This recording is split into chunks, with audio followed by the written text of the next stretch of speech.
Assalamualaikum warahmatullahi ta'ala wabarakatuh. Alhamdulillahilladzi hadana lihada wa ma kunna linahtadiya laula an hadana Allah. Asyhadu an la ilaha illallah wahdahu la syarika lah. Wa asyhadu anna sayyidana Muhammadan abduhu wa rasuluh. Wa safiyyuhu min khalqihi wa habibuh. Addal amanah wa ballagha risalah. Wa nasaha al-ummah wa kashafa al-ghummah wa jahada fillahi haqqa jihadih. Allahumma salli wa sallim wa barik ala sayidina Muhammad wa ala ali sayidina Muhammad wa ala alihi tayyibin wa ashabihi al-hadin wa man tabi'ahum bi ihsanin ila yaumiddin. Rabbana shrah lana sudurana wa yassir lana umurana wahlul 'uqdatam min alsinatina yafqahu aqwalana. Rabbana la tuzigh qulubana ba'da idh hadaitana wa hab lana min ladunka rahmah innaka antal wahhab. Rabbana adkhilna mudkhala sidqi wa akhrijna mukhraja sidqi waj'al lana min ladunka sultanan nasira. Wala haula wala quwwata illa billahil aliyyil azim. Amma ba'd. Yang dikasihi seluruh ahli tuan kuasa masjid, tuan imam, tuan Bilal, hadirin hadirat muslimin muslimat yang dirahmati Allah. Alhamdulillah, syukur kita pada Allah Subhanahu wa taala pada pagi ini dapat lagi sama-sama kita melangkah ke rumah Allah ini, sama-sama kita duduk dalam aman damai, dapat beribadah dan mentaati Allah. Mudah-mudahan Allah menerima ibadah kita, Allah menerima amal kita dan menjadikannya sebagai timbangan kebaikan kita di akhirat kelak insya-Allah. Sambungan kepada tafsir ayat yang terakhir surah Al-Fatihah, yang mana ayat siratal ladzina an'amta alaihim ditafsirkan oleh kebanyakan ulama, jumhur ulama, dengan ayat 69 surah An-Nisa.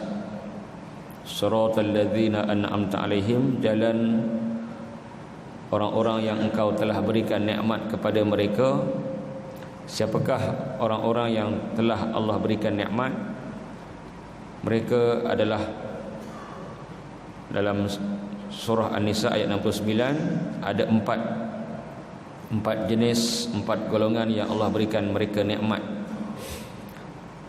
yang mana Allah sebut wa may yuti'illaha war rasul fa ulaika ma'al ladzina an'ama Allahu alaihim minan nabiyyin was-siddiqin wasyuhada'i was-salihin wa hasuna ulaika rafiqa.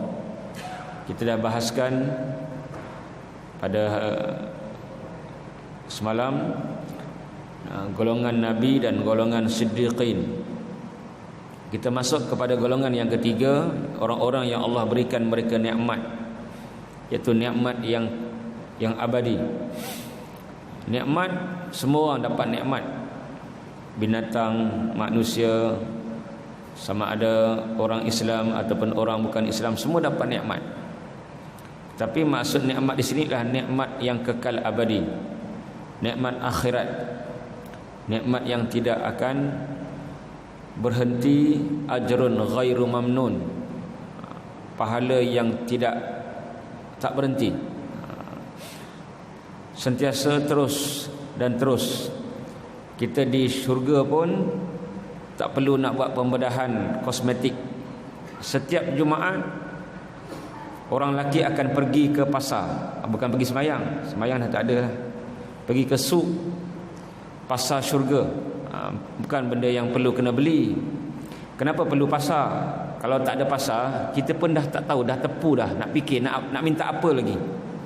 Dah asyik minta je, tak tahu nak minta apa.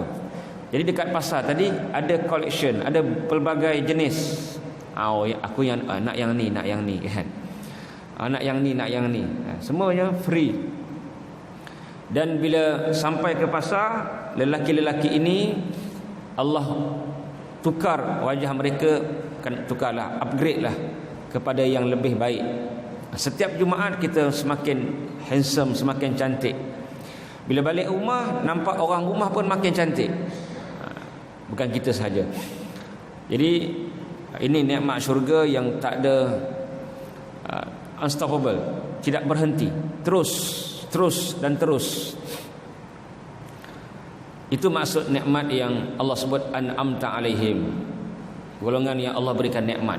Karena bukan Islam pun ada nikmat, tetapi nikmat dunia hanyalah nikmat sementara, nikmat yang cepat rosak, yang cepat musnah. Kereta mahal mana pun berlanggar rosak, kan? Itu yang Nabi sebut masalud dunya innama kamathalit ta'am. Dunia ni macam makanan. Nabi umpamakan dunia macam makanan. Wa in qazzahahu aw mallahahu, sekalipun kita letak macam-macam rempah ratus, rempah ribu, pewarna, penyedap, MSG ke apa benda sekalipun, wa mallahu, letak garam, letak gula, letak bahan-bahan yang natural, bahan-bahan yang tak natural, sedap, menarik, cantik, tetapi falyanzur ila ma yasir, hendaklah mereka lihat, manusia lihat apa yang jadi pada makanan tadi. Setelah masuk perut, apa jadi? Itulah nilai dunia. Sebab tu dalam ni disebut nikmat an'amta alaihim, tapi maksudnya nikmat ukhrawi, nikmat yang kekal. Dan mereka empat inilah, golongan yang empat inilah yang akan menikmati di akhirat kelak, iaitu nabi-nabi, wali-wali. Yang ketiga adalah asyuhada, orang-orang yang mati syahid.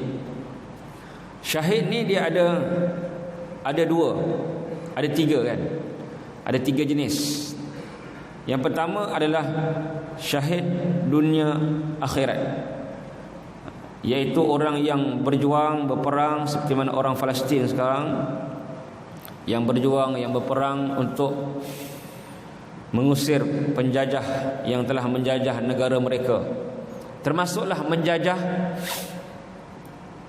masjid kita, iaitu Masjid Aqsa, kepunyaan umat Islam. Ketika Salahuddin belum ditawan, belum diambil semula masjid tersebut, beliau tidak pernah senyum, tak pernah senyum, sentiasa tegas dan muka yang ketat. Bila ditanya, wahai Salahuddin, kenapa engkau tak senyum? Lalu dia berkata, dia jawab, kaifa abtasim wal aqsa asir, bagaimana aku nak senyum sedangkan Aqsa ditawan? Dia serius sehinggalah beliau dapat harrar, dapat membebaskan Aqsa daripada cengkaman tentera salib ketika itu. Jadi itulah yang berlaku pada ketika ini. Kita perlu berdoa, bukan hanya selepas solat. Islam ajar kita doa setiap kali solat fardu. Setiap kali solat fardu kita doa, rakaat yang terakhir, doa qunut nazilah, perlu kita buat sebagai titipan doa kita kepada saudara-saudara kita yang sedang berjuang. Mudah-mudahan mereka dapat. Jadi orang yang mati syahid ni, apa kelebihannya? Yang pertama tadi, syahid dunia akhirat. Dia berjuang menegakkan agama Allah sehingga dia mati syahid, dibunuh, dan dia ikhlas. Maksud syahid dunia akhirat, di dunia dia tidak dimandikan, tidak disembahyangkan. Di akhirat dia mendapat ganjaran yang besar. Apa ganjaran besar yang Allah tawarkan kepada orang yang mati syahid dunia akhirat? Nabi sebut dalam hadis sahih, li syahid sittu khisal, orang yang mati syahid ada enam ganjaran. Yang pertama, yughfar lahu fi awwali daf'ah, diampunkan dosa-dosanya bila darahnya memancut dan dia mati, habis dosanya hilang. Yang kedua, yara maq'adahu minal jannah. Yang kedua, orang yang mati syahid, ketika dia mati syahid, dia melihat tempat dia dalam syurga. Dia nampak. Sebab tu kita lihat banyak yang senyum kan, kerana melihat bidadari, melihat syurga yang dia akan duduk. Yang ketiga, Nabi sebut dalam hadis sahih, orang yang mati syahid dunia akhirat ni yujaru min azabil qabri, diselamatkan daripada azab kubur, selamat, tak kena azab kubur. Yang keempat, wa ya'manu minal fazil akbar, dia selamat ketika mana hari kiamat berlaku. Kita tahu kan, wa izal quburu bu'thirat, hari kiamat kubur semua dibongkar. Tapi orang mati syahid selamat, tak ada apa-apa berlaku pada kuburnya, elok, badannya pun elok, semuanya elok. Yang kelima, wa yud'u ala ra'sihi tajul waqar al-yaqutu minha khairu minad dunya wa ma fiha. Di akhirat kelak dia akan diletakkan di kepalanya satu mahkota yang diperbuat daripada yakut. Yakut ni rubi ya. Rubi ke rabi? Rabi dalam bahasa Jawa kahwin. Rabi. Warna merah ke warna apa rubi? Sejenis diamond. Akan diletakkan di kepalanya mahkota rubi yang lebih baik daripada dunia dan seisinya. Kemudian dikahwinkan, wa yuzawwiju bisnataini wa sab'ina zawjah min al-huril ain, memperoleh 72 isteri bidadari. Dia regular punya ahli syurga 2 je. Kadang-kadang ustaz dia salah faham kan. Saya dengar ceramah-ceramah, oh kita semua dapat 72. Ini 72 ni khas untuk syahid je, tuan-tuan. Adapun ahli syurga biasa 2. 2 pun dah cukup luar biasa lah. Cukup luar biasa. Satu isteri kita, satu lagi yang memang asal bidadari betul lah. Adapun mati syahid 72. Dan yang terakhir, wa yushaffa fi sab'a. Jangan tanya saya pula macam mana nak bagi ustaz. Tak tahulah macam mana nak bagi seorang sehari ke macam mana ke, berkumpul ke, jangan fikirlah, kita beramal je kan. Yang terakhir, orang yang mati syahid dunia akhirat, yushaffa fi sab'ina min aqaribih, dapat memberi syafaat 70 keluarganya, keluarga sahaja. Kalau ulama, anak murid sahaja, nabi, semua, tak ada limit. Mati syahid 70 keluarga saja. Saya teringat pada pertempuran yang lepas. Bila? Tahun lepas ke? 2 tahun lepas, Ramadan yang masuk Syawal tu kan. Kan ada pertempuran di Gaza kan. Ada yang seorang pemuda tu mati syahid. Seorang wartawan datang, pakcik kan, takziah di atas kematian anak pakcik, dan mudah-mudahan pakcik dapat syafaat daripada anak pakcik. Ini kata-kata wartawan tengah temu duga, tengah apa, temu ramah pula. Temu ramah kan. Apa pakcik tadi cakap? Tak, aku tak nak. Aku nak sendiri memberi syafaat, bukan diberi syafaat. Aku nak sendiri mati syahid dan bagi syafaat dekat keluarga aku yang lain. Nampak jawapan dia? Dia tak nak hanya sekadar dapat tumpang syafaat anak dia, tapi dia nak bagi syafaat 70 syafaat. Maknanya dia nak mati syahid. Ni jawapan pakcik Palestin yang sangat luar biasa. Kalau kita, cukup dah dapat syafaat anak, cukup dah, biar anak je lah wakil kan. Tapi tak, dia sendiri nak pergi mempertahankan tanah air yang telah dijajah. Yang kedua, syahid akhirat. Yang pertama, syahid dunia akhirat. Dia berperang, berjuang, ikhlas. Dunia tidak dimandikan, tidak disolatkan. Di akhirat dia dapat 6 atau 7 ganjaran ni. Adapun syahid akhirat, dia bukan mati perang. Dia mati melahirkan anak, Nabi sebut. Dia mati hariq, terbakar, Nabi sebut. Dia mati gharik, tenggelam. Ini lebih kurang ada 20 dalam hadis sebut. lebih kurang 20 syahid akhirat. Boleh buat satu kuliah kan. 20 syahid akhirat. Dia tak mati perang, tapi dia mati yang Nabi sebut dalam hadis, dia mendapat ganjaran syahid. Dia mungkin tak samalah ketujuh-tujuh ganjaran yang diperolehi oleh mati syahid dunia akhirat ni, tapi dia dapatlah kan. Yang ketiga, syahid dunia. Siapakah syahid dunia? Orang yang berperang, mati, berjihad lawan musuh Islam, tetapi tidak ikhlas. Tidak ikhlas. Di dunia dia tidak dimandikan, dia tidak disembahyangkan, tetapi di akhirat dia masuk neraka antara yang pertama. Nabi sebutlah hadis Sahih Muslim, ada 4 golongan yang masuk neraka mula-mula sekali. Orang yang mati syahid, para alim ulama, qori dan dermawan. Keempat-empat golongan ini Allah soal siasat, tanya mereka apa yang mereka buat di dunia. Ini hadis Sahih Muslim, panjang kan. Jadi orang yang dermawan kata, aku belajar, bekerja, kaya, hartaku sentiasa sedekah. Aku buat semua ni kerana-mu ya Allah. Allah kata, bohong. Engkau buat kerana nak pujian, engkau buat kerana nak title, liyaqala annaka jawad, supaya orang gelar kamu lelaki yang pemurah, dapat rating tinggi, dapat follower ramai. Ke neraka dia. Sama juga dengan qori, dengan alim. Tanya apa yang kau buat. Si qori kata, aku ni belajar Quran, Taranum, pandai baca Quran, dipanggil, aku buat semua ni kerana engkau ya Allah. Tuhan kata, engkau bohong. Engkau buat kerana supaya orang panggil engkau qori, engkau disanjung oleh manusia, maka nerakalah. Sama juga dengan orang alim, aku belajar ilmu bla bla bla bla kan, maka dia kata, aku buat ni semua kerana nak tegakkan agamamu, nak buat kerana-mu, dapatkan pahala.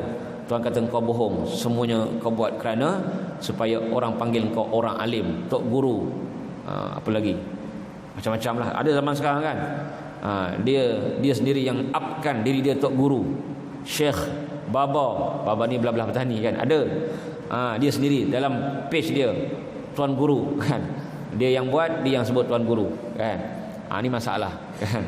Ada zaman sekarang banyak yang mengaku tok guru kan, dan sebagainya. Jadi sama juga, bohong. Kau semua buat kerana title. Sama juga dengan orang yang mati syahid. Apa yang kau buat? Tuhan tanya, aku ni berjuang mempertahankan tanah air, mempertahankan agama sampai aku mati syahid, semuanya kerana-mu ya Allah. Depan Tuhan pun bohong lagi. Tuhan kata, kadzibta, engkau bohong. Engkau berjuang liqala annaka jari, supaya orang panggil engkau gagah berani, pejuang, pahlawan, dan engkau dapat apa yang kau nak. Title tersebut kau dapat, tapi engkau tak dapat syurga, neraka lah. Jadi bukan senang tuan-tuan. Jadi kita kena cek balik apa tujuan kita buat lah. Kita pergi masjid, kita pergi haji umrah, adakah tujuannya supaya ada sanak puji-puji manusia ataupun betul-betul kerana Allah? Kadang-kadang kita tak perasan. Orang yang 4 golongan ni, mungkin dia bohong betul ataupun dia tak perasan. 4 golongan yang depan Allah dia kata, aku buat kerana engkau ya Allah. Sama ada dia bohong betul ataupun dia tak perasan. Dia tak perasan bahawa dia buat tu kerana manusia. Kita datang masjid, buat baik, menuntut ilmu, apa tujuan sebenarnya? Sebab tu kita kena belajar ilmu tasawuf, kena buka kitab Ihya Ulumuddin, belajar kan apa ciri-ciri ikhlas. Yang paling mudah yang kita boleh kata kita ni tak ikhlas, mudah aja. Bila orang puji kita, sonok. Wah itu alhamdulillah kan, tak sia-sia aku beramal, ada orang puji kan, sonok. Bila orang keji, terus down. Buat baik pun salah, ini salah, itu salah.